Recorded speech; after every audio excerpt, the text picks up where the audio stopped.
আমরা ছিলাম world international. এখন আমরা এইটা ছেড়ে বেরোচ্ছি বাড়ির উদ্দেশ্যে। এটা একদম পেট্রোল পাম্পের সামনেই।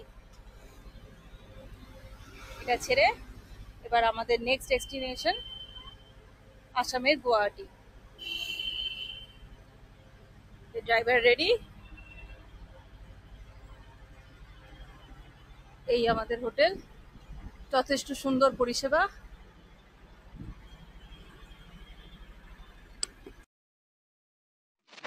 এখানে কমপ্লিমেন্টারি ব্রেকফাস্টের ব্যবস্থা ছিল। আমরা সকাল সকাল ব্রেকফাস্ট সেরে বেরিয়ে পড়লাম।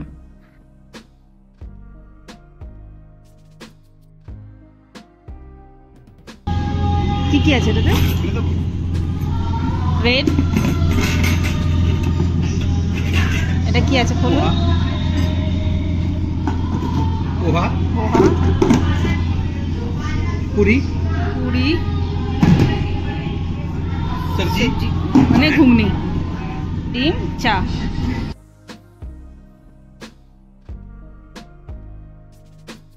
কেমন লাগছে ব্রেকফাস্ট? নর্মাল, খালি পেটে যা লাগে ব্যাস।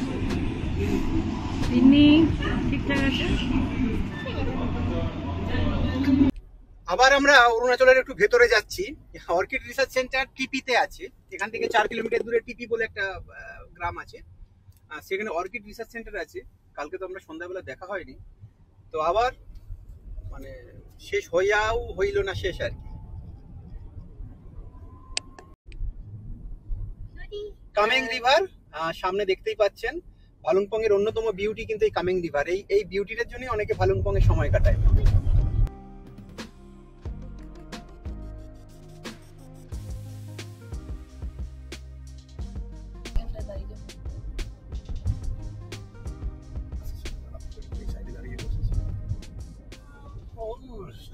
এটা দেখেছিলাম কালকে রাত্রিবেলা। সেটা রাত্রিতে।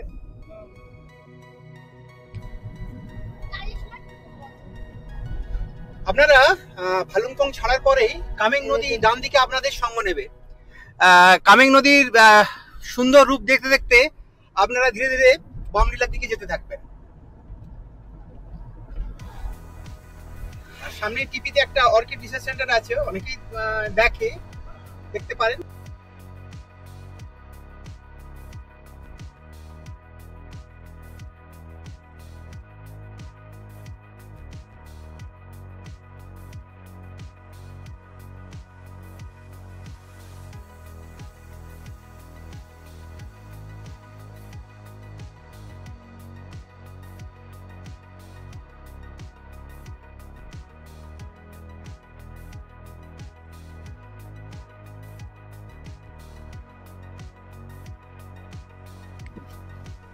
Orchid research centre, Tippi, West Kameng district.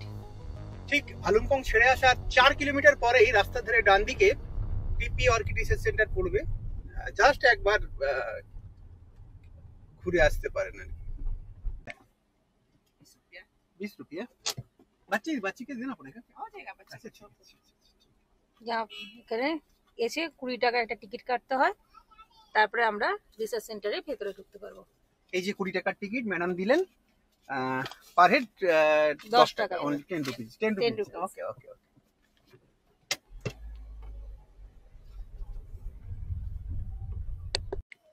এখন আমরা টিপি অর্কিড রিসার্চ সেন্টারে দাঁড়িয়ে আছি। পার্কিং এ গাড়ি রেখে দিলাম, দিয়ে এবার আমরা একটু জায়গাটাকে এক্সপ্লোর করার চেষ্টা করছি। কিন্তু মহিলা যেখানেই ফটো ফিচার সেখানেই। Photo feature start. সুন্দর জায়গা।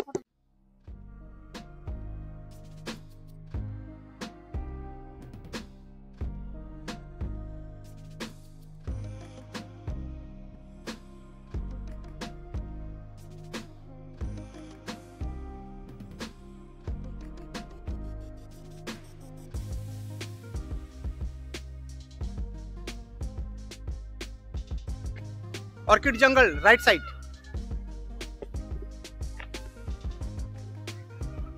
राइट राइट है तो ऑर्किड जंगल। नानहुड्स ऑर्किड, नान्स हुड ऑर्किड। কোনটা আমি বুঝতে পারলাম না এখানে কোনটা নানহুড। হ্যাঁ এখনো অর্কিড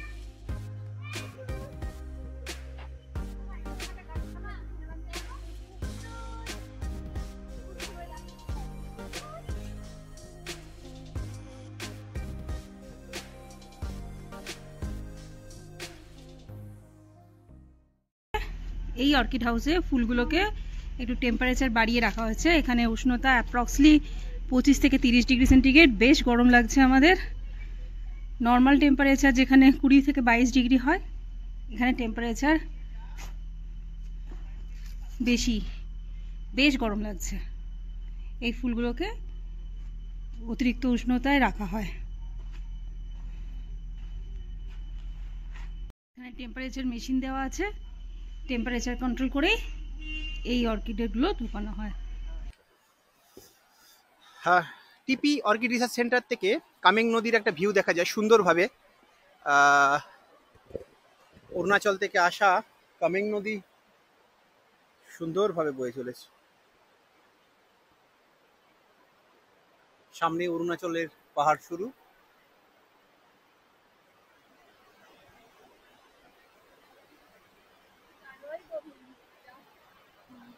আর দুর্দান্ত স্রোতে কামেং নদী বয়ে চলেছে। অক্টোবরে আসার আজকে যদিও অক্টোবরের লাস্ট ডে, আসার একটাই মজা, এত সুন্দর ক্লিয়ার স্কাই পাবেন না, অন্য সময় পাবেন না।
এখানে বিভিন্ন ধরনের অর্কিডের গাছ ছিল।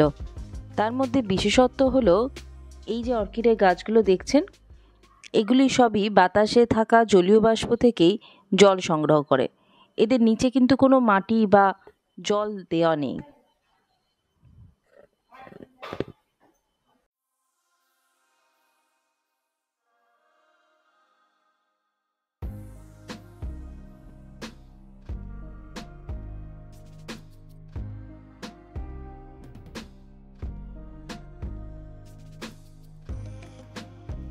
ইন্ডিয়ান পিচার্স প্লান্ট, ওদের একটা খাপ, মানে কি বলবো, ফানেলের মতো খাপ আছে।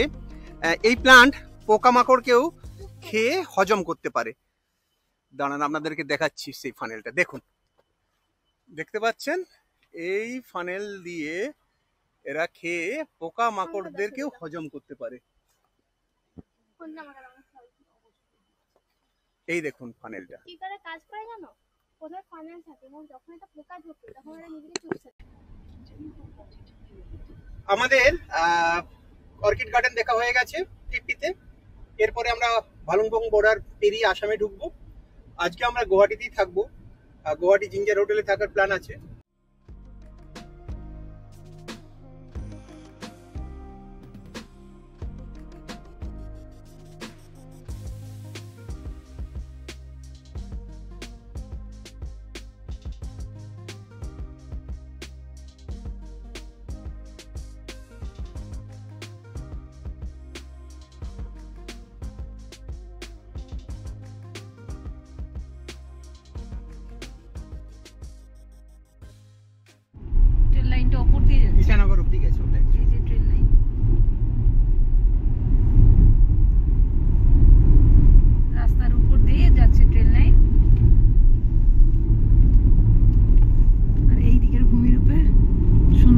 অফিসিয়ালি অরুণাচল প্রদেশ থেকে বেরিয়ে যাচ্ছি।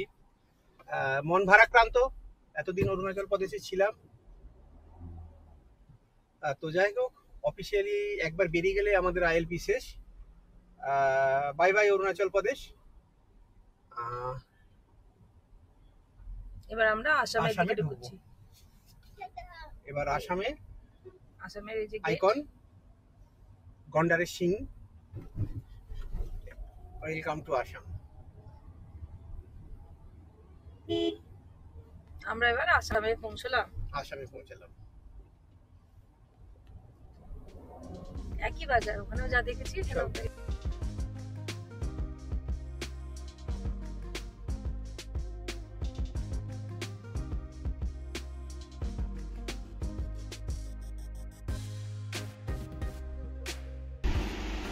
আমাদের ড্রাইভার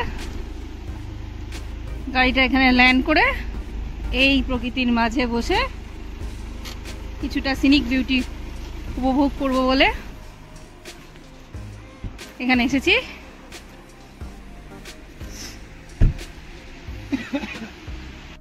যেতে যেতে একটা দুর্ধর্ষ লোকেশনে দাঁড়িয়ে গেলাম, একটু গাড়ি নিয়ে কামেং নদীর তীরে চলে এলাম। এই গাড়ি পার্কিং, এই দেখুন কামেং নদীর বিউটি, আর দূরে অরুণাচলের পাহাড়। বাচ্চারা ওখানে খেলছে এবং কিছু কুড়োচ্ছে হয়তো।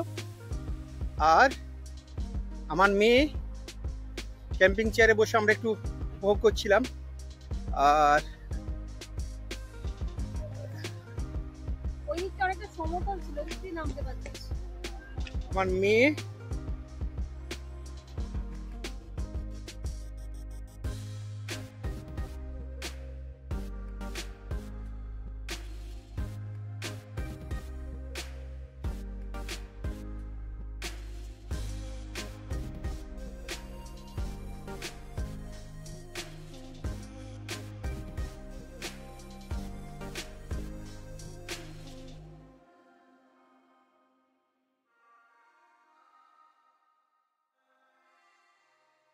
শুধুমাত্র নদীর ধারে বসবে বলেই ক্যাম্পিং চেয়ারটা কিনেছে।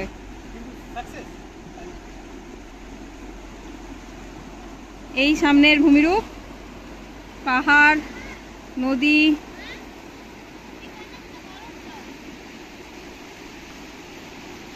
বাচ্চারা ওখানে ক্যাম্পেনিং শেষ।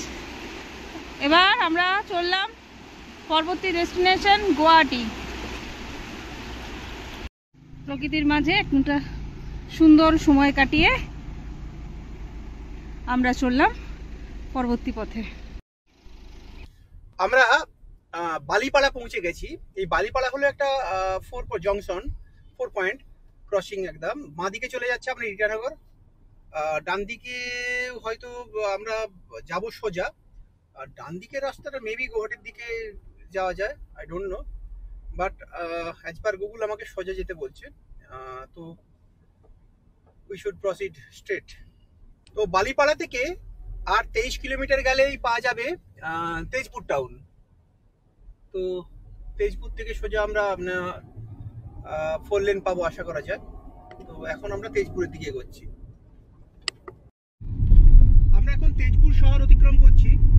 আমরা তেজপুর থেকে নওগাঁ দিয়ে যাব, কারণ আপনি যদি নওগাঁও দিয়ে যান 4 লেন পাবেন। সো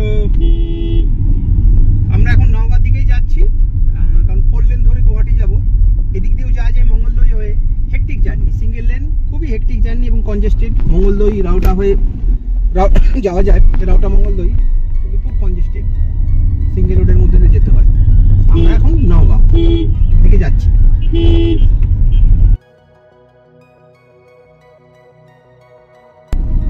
তেজপুর শহর ছেড়ে আসার কিছুটা পরেই আপনি 4 লেন পেয়ে যাবেন, যা সোজা আপনাকে গুয়াহাটি নিয়ে যাবে।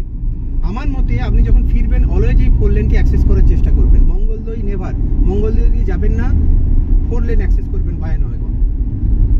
আমরা ব্রহ্মপুত্র নদী ক্রস করছি, কারণ আসার সময় আমরা মঙ্গলদৈ হয়ে বালেমো দিয়ে গিয়েছিলাম, ব্রহ্মপুত্র ক্রস করতে হয়নি। ফার্স্ট টাইম আমরা ব্রহ্মপুত্র নদী ক্রস করছি।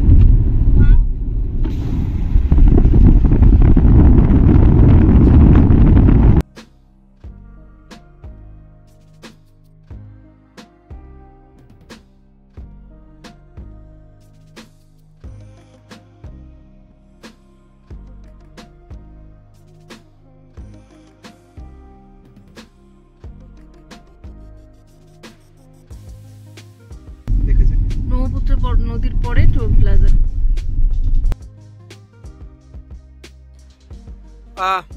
গুয়াহাটি যাওয়ার পথে রাস্তার ধারে এক ধাবা বলতে পারেন, হোটেল বলতে পারেন, বা যাই হোক এই food mart we love north east লেখা, গাড়ি পার্ক করে দিয়েছি। খিদে তেমন ছিল না, কিন্তু কিছু খেতে হবে এবং একটু রেস্টও নিতে হবে, তাই হয়তো এখানে নামা। এখন ওই কত বাজবে, 1টা সামথিং হয়েছে হয়তো, দেখা যাক কি পাওয়া যায়। ভেতরের অ্যাম্বিয়েন্সটা খুবই সুন্দর, একদম অথেন্টিক আসামিজ টাচ, একদম আসামে আছি, একদম আসামিজ টাচ, আসামের ফেমাস ব্যক্তিত্বদের ছবি, ওয়েল ডেকোরেটেড। অ্যাকচুয়ালি এটা নওগাঁও শহর থেকে 5 কিলোমিটার দূরে, বাইপাসের ওপরে। সো মেনলি নওগাঁওর মানুষজনই এখানে বেশি আসেন।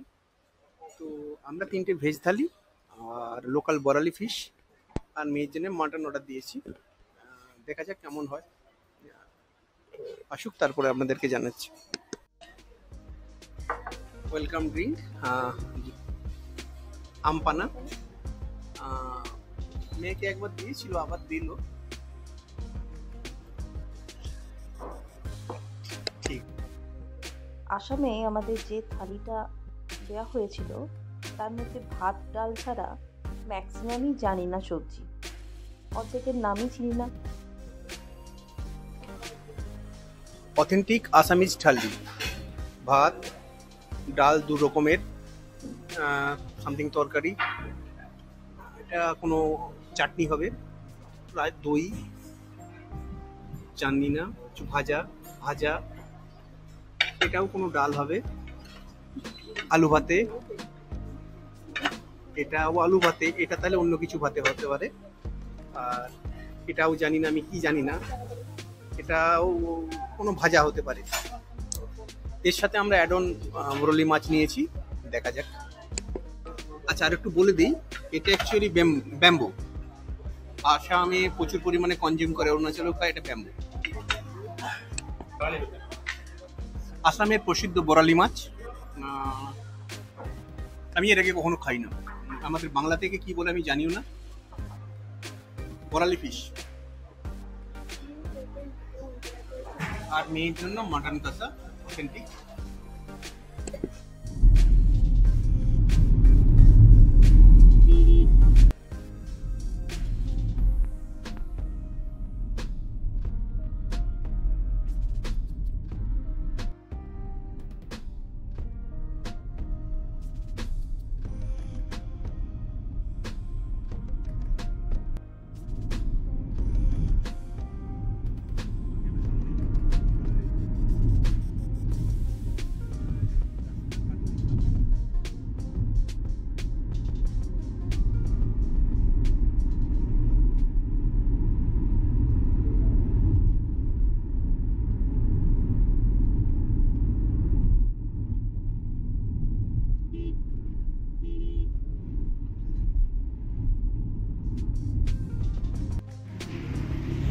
এখন আমরা একটা অদ্ভুত জায়গায় দাঁড়িয়ে আছি, যাচ্ছি গুয়াহাটি।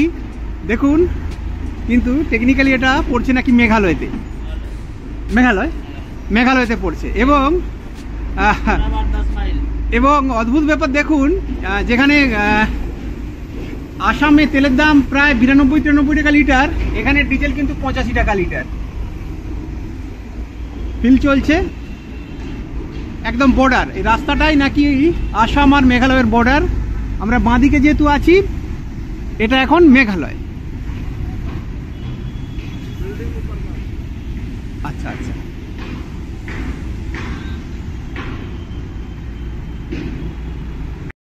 ঠিক এই জায়গাতে লক্ষ্য করুন, এই যে ডিভাইডারের ওই দিকটা আসাম, আর আমরা চলছি মেঘালয়ের উপর দিয়ে। হ্যাঁ, গুয়াহাটি আর খুব বেশি হলে 5-10 কিলোমিটার বাকি, আর মেঘালয়ে তেলের দাম সস্তা। তো বাঁদিকে যেহেতু মেঘালয়, আমরা বাঁদিকেই তেল ভরে নিলাম, 85 টাকা লিটার ডিজেল। ডিভাইডারটাই কিন্তু দুটো রাজ্যের সীমা রেখা। এখন আমি আছি মেঘালয়ে, পাশের বিল্ডিংটা আসামে। হোটেল জিঞ্জার, এখন বাজে প্রায় 6টা 18। আমরা পৌঁছলাম আসামের গুয়াহাটিতে।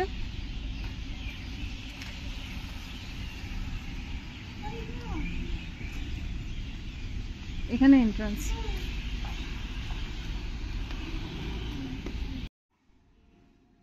সকালে ভালুকপং থেকে বেরিয়ে আমরা পৌঁছেছি আসামের গুয়াহাটিতে। আজকের রাতটা এখানে থেকে কালকে আবার বেরোবো কলকাতার উদ্দেশ্যে। পরবর্তী ভিডিওগুলি দেখতে থাকুন, ভালো থাকবেন।